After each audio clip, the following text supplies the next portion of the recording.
ఎందుకు జరిగిందో ఎలా జరిగిందో ఒక అనర్థం అయితే జరిగిపోయింది.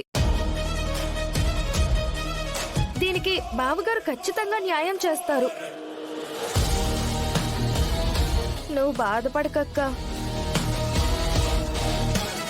మా అన్నయ్య గురించి నువ్వు ప్రత్యేకంగా చెప్పాల్సిన అవసరం ఏం లేదు. ఎవరు ఎన్ని మాట్లాడినా న్యాయం ఏంటో ధర్మం ఏంటో అన్నయ్యకి తెలుసు. మీరు చెప్పాల్సింది చెప్పి ఊరుకోండి. ఎవరు ఎక్కువ తక్కువ మాట్లాడకండి. మీరే చెప్పండి బావగారు. మనల్ని నమ్ముకుని మన ఇంటి పట్టున కళ్ళు లేకపోయినా సరే ఈ ఇంట్లోనే ఉంటుంది. అలాంటి ఆడపిల్లని ఈ రోజు ఈ సీను ఇంత అఘాయిత్యం చేశాడు. ఇప్పుడు దీని బతికేం కావాలో చెప్పండి బావగారు. అవును పెద్దనాన్న, మీరు గనక న్యాయం చేయకపోతే నాకు చావు తప్ప వేరే దారి లేదు. చచ్చిపోతాను. చావు గురించి ఎందుకు మాట్లాడుతున్నారు? తన మన అనే తారతమ్యం లేకుండా అందరం బాగుండాలి అని కోరుకునే కుటుంబం ఇది.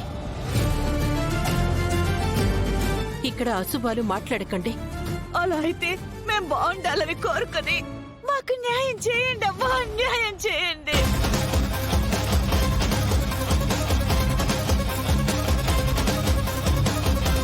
పెదనాన్న, ఇదంతా కుట్ర పెదనాన్న. దీని మాటలు మీరు నమ్మొద్దు. ఇది మొదటి నుంచి నాటకాలు ఆడుతూనే ఉంది.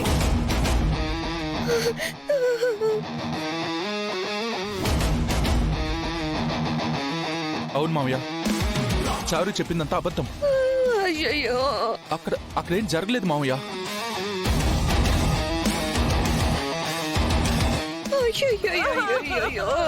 దీనికి నా కొడుకు కావాలన్నయ్య. ఆ ఉద్దేశంతోనే ఈ ఇంట్లో అడుగు పెట్టింది. జరగరానిదేదో జరిగిందని చెప్పి కావాలనే మాట్లాడుతుంది.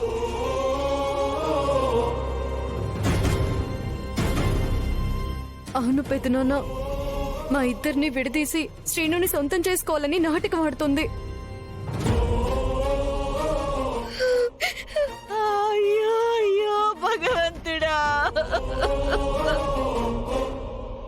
ఏవండి, ఇప్పుడు మీరు తీసుకునే నిర్ణయం మీద ఇద్దరు ఆడపిల్లల జీవితాలు ఆధారపడి ఉన్నాయి. అయ్యోయ్యో, న్యాయమేంటో మీరే చెప్పండి. ఇన్నేళ్లుగా నేను ఎన్నో కుటుంబ సమస్యల్ని పరిష్కరించాను, కానీ